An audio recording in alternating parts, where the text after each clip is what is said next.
What's up, everybody? Rachel B. Lee here, and I am so excited on this Friday to have Scott Omelianuk, the editor-in-chief of Inc., here with me today. As y'all know, I bring on an amazing guest on the first Friday of every month, and this Friday is no different. I had the great pleasure of sitting down next to Scott at a dinner here in Austin with some other Inc. members and 5,000 winners and whatnot, and he was beyond interesting. We talked about all the things, and he's been so gracious to come and talk to us today about what's going down at Inc., talk about some brand things, just all of what we need to know as business owners and entrepreneurs. So get your questions in. Let us know where you are listening or watching from today in the chat. Love to see that. And with that, Scott, thanks so much for hanging out with me today. Oh, my pleasure, Rachel. I may have to hire you as my publicist. That was very kind of you. Yes, and I said your last name right. Yep. So, Scott, first things first, Mhm. you have a really awesome background. You've done some cool things. Can you talk a little bit about this journey to become, editor in chief? Give us the background story a bit on who you are. So a longtime media person from when magazines were a thing, and spent the first part of my career in that at places like GQ and Esquire and Details men's magazines largely. I departed to do some television work, both on camera and production. And then realizing how hard the independent production landscape is, television landscape was then, and I'm sure it's even more difficult now. I returned to big media at Time Inc. and Time Warner, and ran a brand that actually had a magazine, but also a television show called This Old House Ventures, which is the parent company of the public television show that has been on air for 45 years now, maybe, This Old House. Actually, I think it's owned by Roku now. But in the process of running that brand, and just also the disruption in media in general, we realized there was an opportunity to sell it.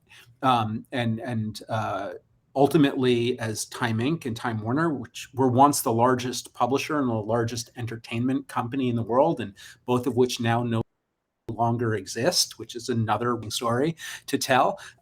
We managed to sell This Old House Ventures to private equity, and seeing the disruption in business, in media in particular, and using all of those tools to actually keep This Old House in a really valuable position as we sold it to private equity, I decided that I would go out and do that on my own, that I was done with media.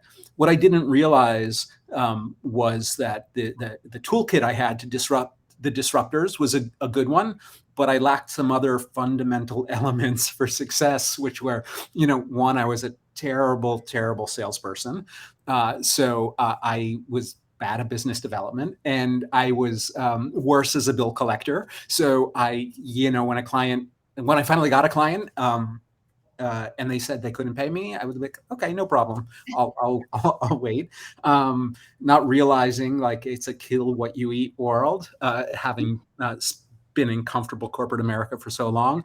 But along the way, also became a professor of marketing and entrepreneurship at a university, did that consulting thing, became a co-founder in a wellness startup where I learned that you can be successful and still not successful. And in our case, we had a great product. And even in my last weeks at the business, had won a global innovation day for a hotel chain for a wellness product that we had. But ultimately, the friction between my co-founder and I was more than I could bear. And so left the startup world, uh, having, I say failed. People don't want me to say that there's such a thing as failure, but left that, and simultaneously had this amazing opportunity to revisit my old career where I knew I was quite good, and marry the entrepreneurial things that I always enjoyed, as the editor in chief of Inc. And it has proven, despite a rocky start, which coincided with the pandemic, it has since proven to be just terrific opportunity to meet the most amazing people. Yeah, so you took the job right as COVID was happening? Yeah, and the role was to sort of reposition the brand and bring some accountability to a talented but disjointed team. And I'd done that before, and I'd done that at This Old House and a couple of other places.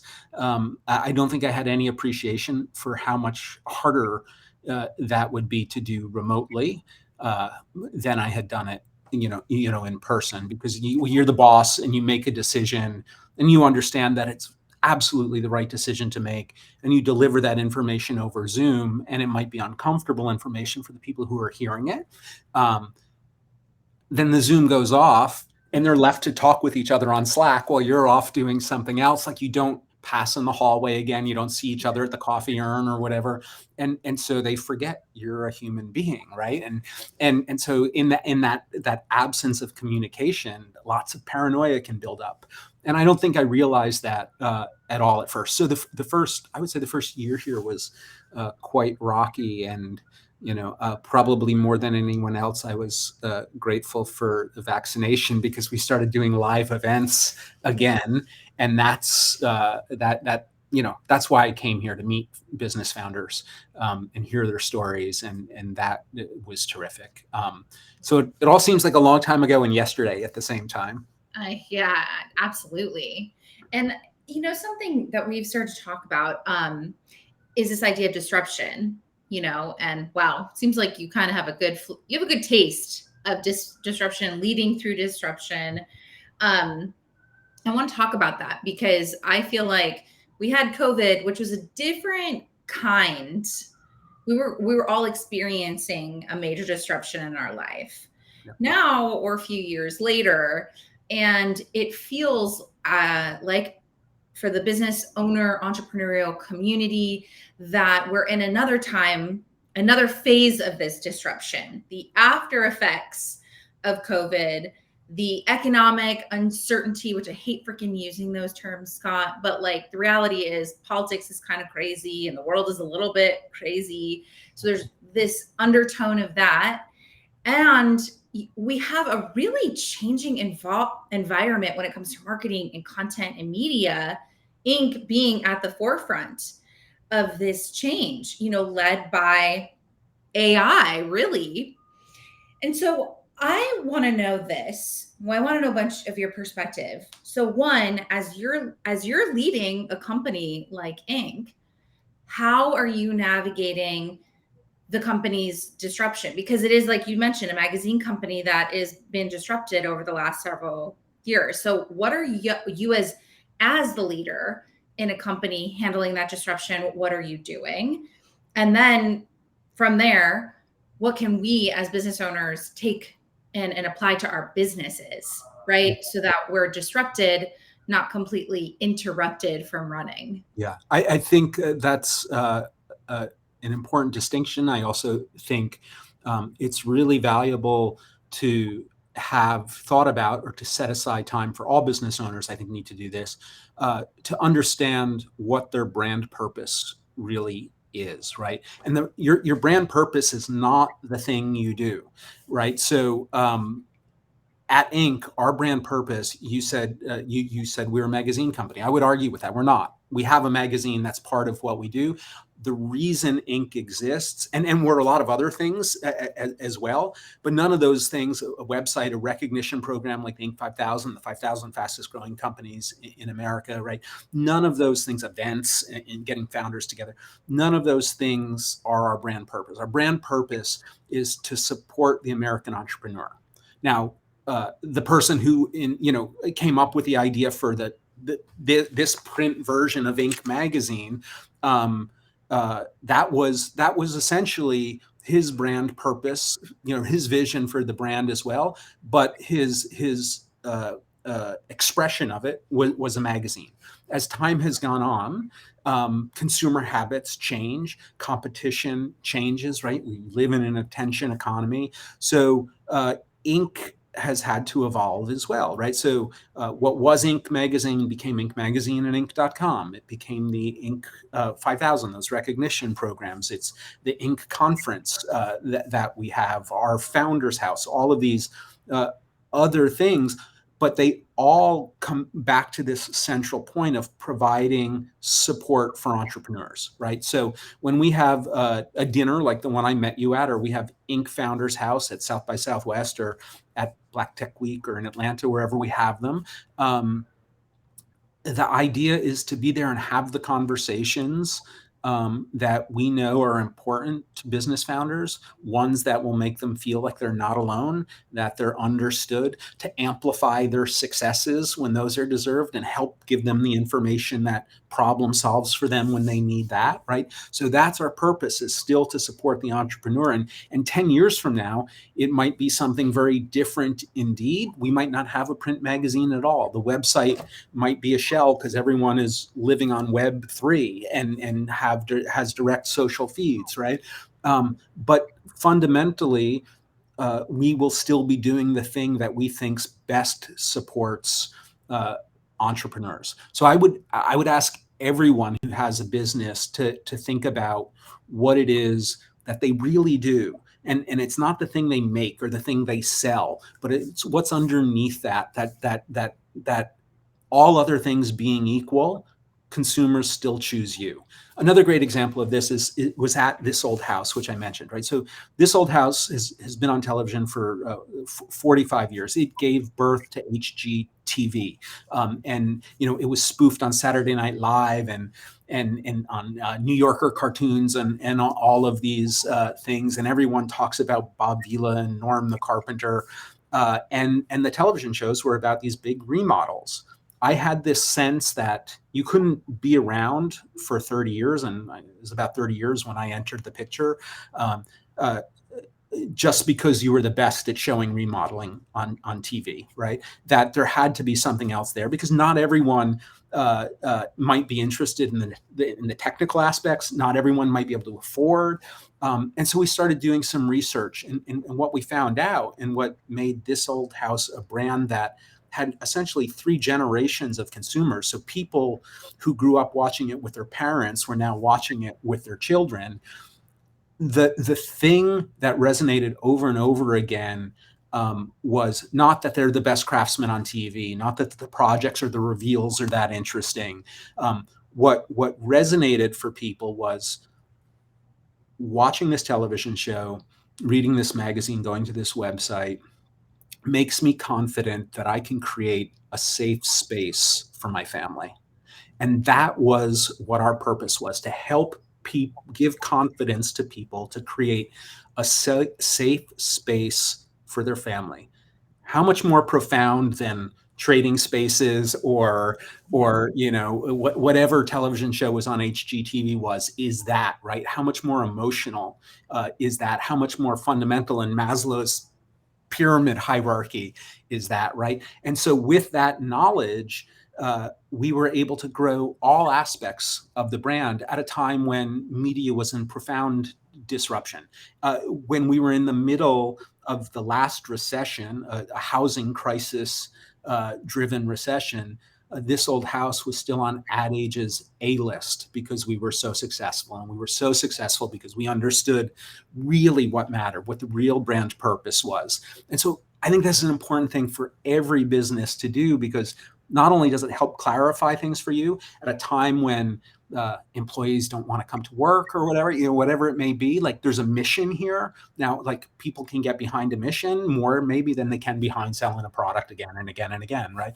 And so I think there's this really valuable exercise for business founders to do, to say, like, why do you really exist, and what is the thing you offer that's special, and what is the thing that you can offer special when, like, you're not the world's greatest nail maker, because one day people are going to change to screws, and one day they're going to go from screws to some super glue or whatever it is, right? Like what is the thing that, like, that allows you to be in any physical business you want to be in, because you're in this emotional place, and that's the continuity. Does that make sense? It makes a lot of sense to me. It does. Yeah. I will say, you tell me, you do this both at a university educational level and then working, amongst all the businesses that Inc. supports. Um, I find that business, especially business owners, are actually so focused on what they do, the product, the service, the offer, Yeah. that they don't actually have the purpose. Like the brand purpose is elusive. Absolutely. And that's why I say it's an exercise you have to do, right? And it's there. So this idea of a thread of purpose through things, like, so we just talked about my career, right?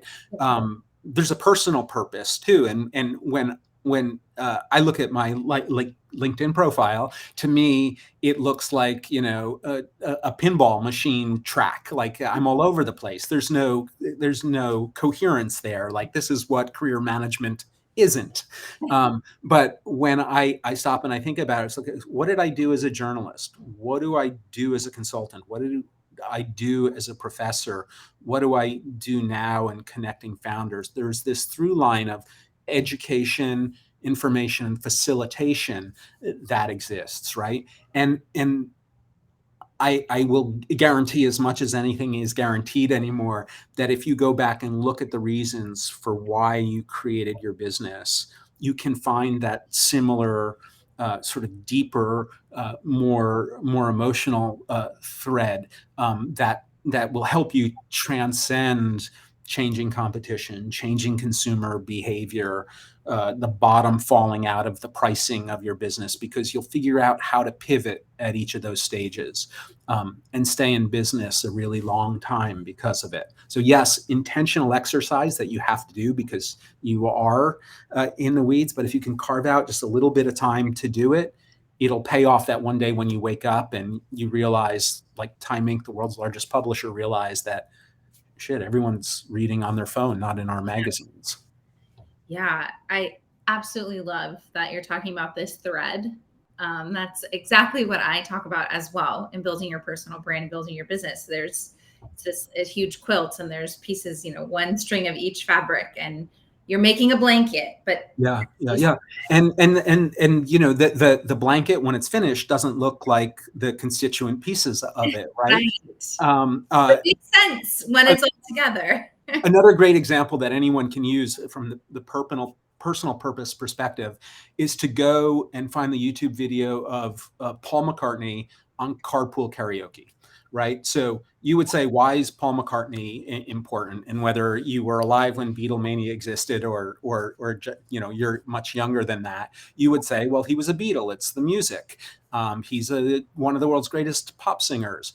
But when you go and you watch this episode of Carpool Karaoke, in which James Corden takes him back to Liverpool and they go to all of these different places, you'll see that Paul gets out and goes into his old home and meets the museum person. They go to the barber shop on Penny Lane.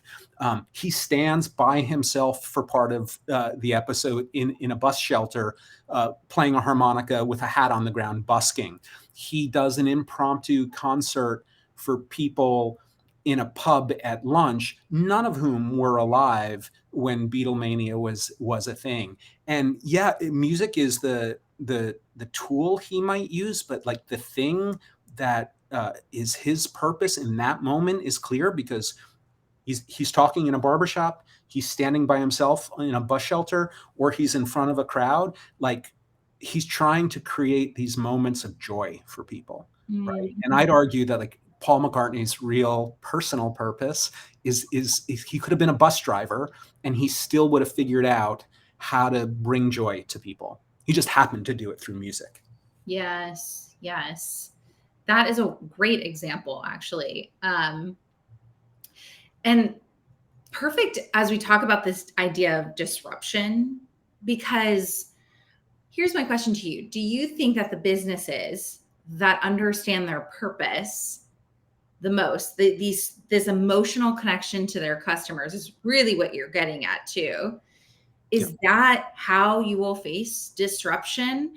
How you go about bringing your purpose to life, you're saying, can change, but the purpose shouldn't. Is that how we face it? I mean, what I, are I think that's right. And I think look, you can always pivot to an entirely different business. You can, ride the good times as high as you can, put money in the bank and move on and do something else. But there are a lot of people who've invested a lot of energy and a lot of time, and who a lot of other people rely on to keep the lights on and paychecks coming. And I do think that given how disruptive our society is now, right? The transit through the Fortune 500 used to be 60 years. It's now less than 13, right? So given that level, that pace of change, right?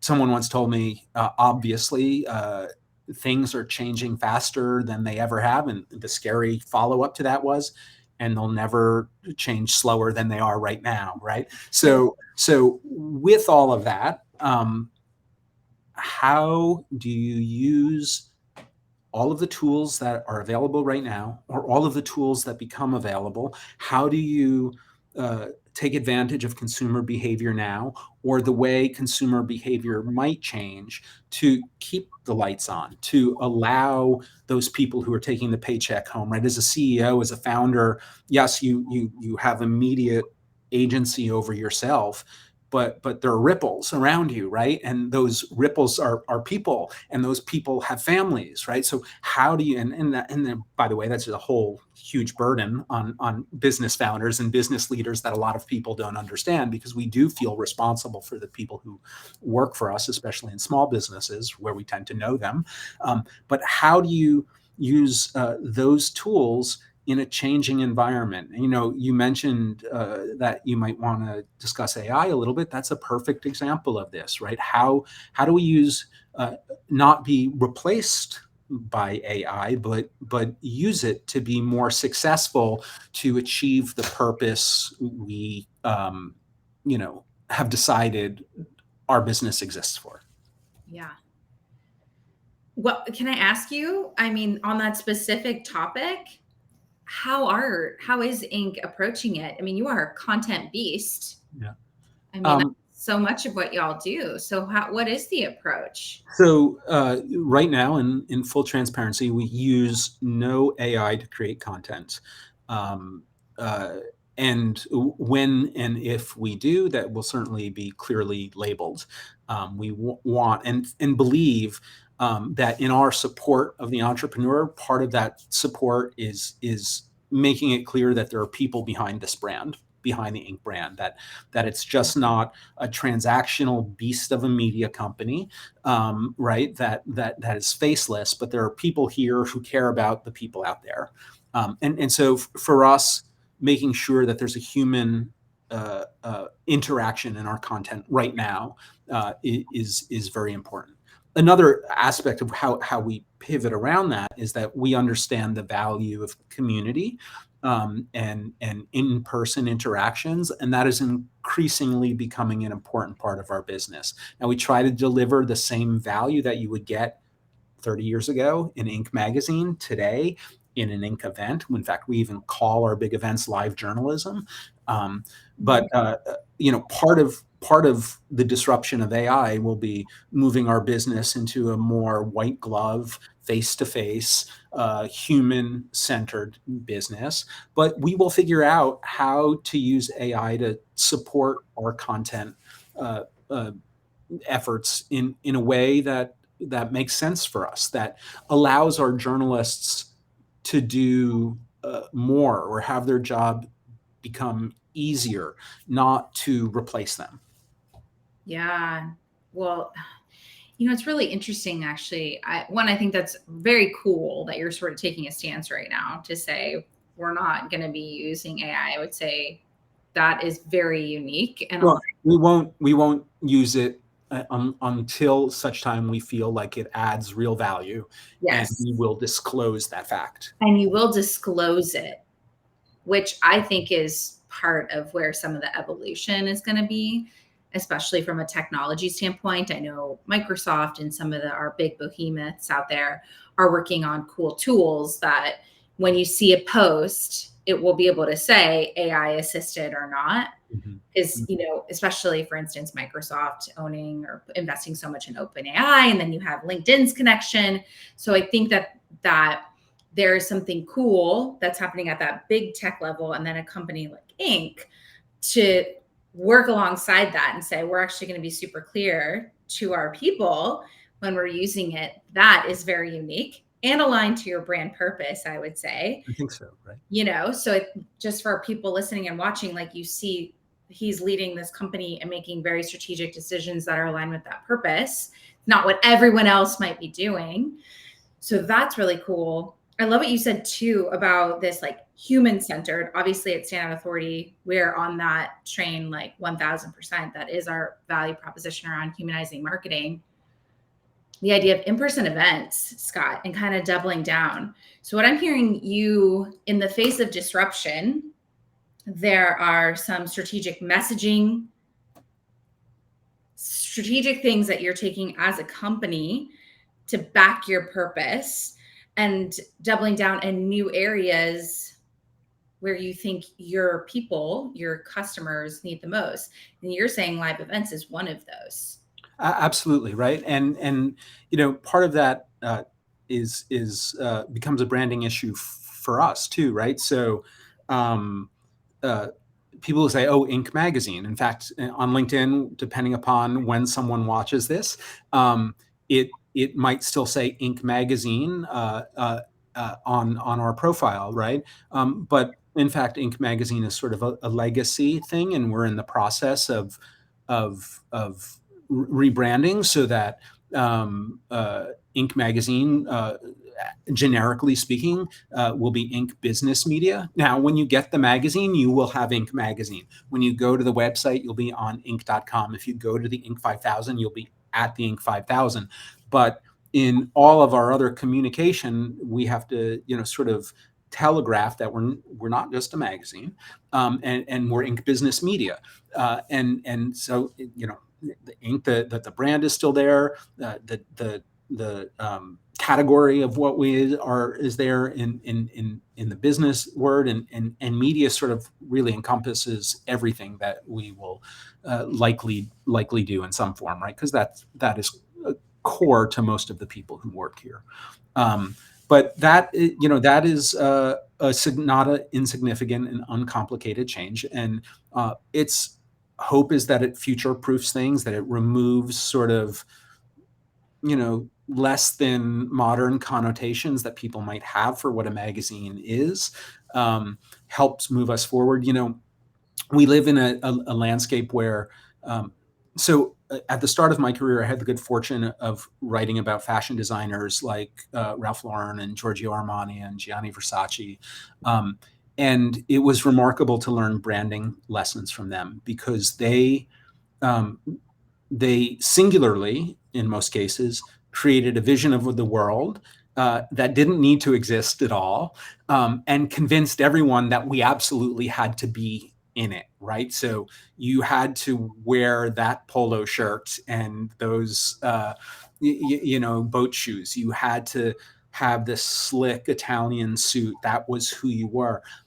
It was much easier to do that in a world in which communication, where the pipeline to consumers was fairly narrow, like through big magazines, through television, through product placement in movies like The Great Gatsby for Polo, and American Gigolo for Gianni Versace, right? We live in a world now where people can have a really significant conversation about our brands that doesn't include us at all. And so we have to do what we can to make it easier for consumers to understand who we are and what we do. So in our case, staying Inc. magazine as a DBA or even the sort of incorporated name just didn't make sense. Yeah. It's really fascinating. And Scott, I know we could talk all day about this, but this time of disruption is calling for a lot of brand refreshing and brand repositioning, and even brands going away. Because your exact point, we can't control our narrative all the time. Yeah. And so really interesting to see that you're rebranding and excited to see how that unfolds, right? And wish you guys a lot of luck with that. As we come to a close, even though I could talk to Scott all day because he's genius and there's so many nuggets that you're spitting today. I hope everyone's learning so much. What would you say, we're concluding 2023, we're moving into 2024. And as I look at myself, as you look at yourself as a business leader, what is the one thing that you're really going to focus on to make sure that you're leading and driving the business in the way that you want to as an individual, just as an individual? I'd love your perspective. Yeah, I think for me, it's constantly asking what our audience wants. So it's sitting down with you at dinner and talking to you about your business and understanding what its needs are. I'm meeting an Inc. 5000 honoree for a cocktail this afternoon, and I want to know what he thinks we should do with our programming at the Inc. 5000 conference and gala. I think everything we do, even when we're engaging with sponsors, right, it's reminding them, right, because we're sort of a two revenue stream business in our consumers and in our advertisers. They're both equally important. It's just figuring out how to make sure, even when our sponsors come to the table with their messaging, how to make it make the most sense for our audience. So I'm constantly focusing on, yeah, I have an incredible ego. There's no question about it. I like, but really what I need to be more worried about is what you want and not what I want. I can have a great idea, and that great idea doesn't mean crap if you don't like it, right? I might still think you're wrong about not liking it, but it doesn't matter because that's not where our opportunity is. So for me, it's just making the consumer primary in everything I do, and very specifically so to founders for Inc. and entrepreneurs for Inc. And then the other thing I would say is really forging deeper connections with those on my team. I think and I think a lot of, you mentioned at the top, how many things business owners are concerned with, and they don't have the time because they're in the nitty gritty. And you can sit, across the hall or next to people all day and not have the opportunity to communicate enough with them. But I think reminding myself, so very personally reminding myself of, I might travel an awful lot for Inc. I might do stuff like this, but like these people are fundamental to my success as well. And I have to remind myself to make sure I'm like tending those relationships as well. Yeah, that's so beautiful. And it's a real sense of humility as a leader that I'm sensing from you, right? And yeah, but people forget, right? You forget. It's easy to because there are pressing issues all the time. Yeah. And so I think it's wonderful advice. When you're sitting down with your customers, you're sitting down with your teams, just like be there and listen and ask good questions. That never gets old. That never gets old. Scott, thank you so much for joining us today. My pleasure, Rachel. My pleasure. Really appreciate you. You're amazing. I mean, just to keep up with you, where are you active on beyond LinkedIn? These days, it's just LinkedIn. I've left the platform formerly known as Twitter, though you can find Inc. on Twitter and on Facebook and on Instagram. And that's the last thing I would say is, like, every social media platform, as onerous as it may seem, founders have to explore, because we never know which next one will really take off and be beneficial to us. Yeah, absolutely. Absolutely. Okay, cool. Well, thanks for hanging out with us today. Hope you enjoyed this interview, and we'll see you back next month. Thanks.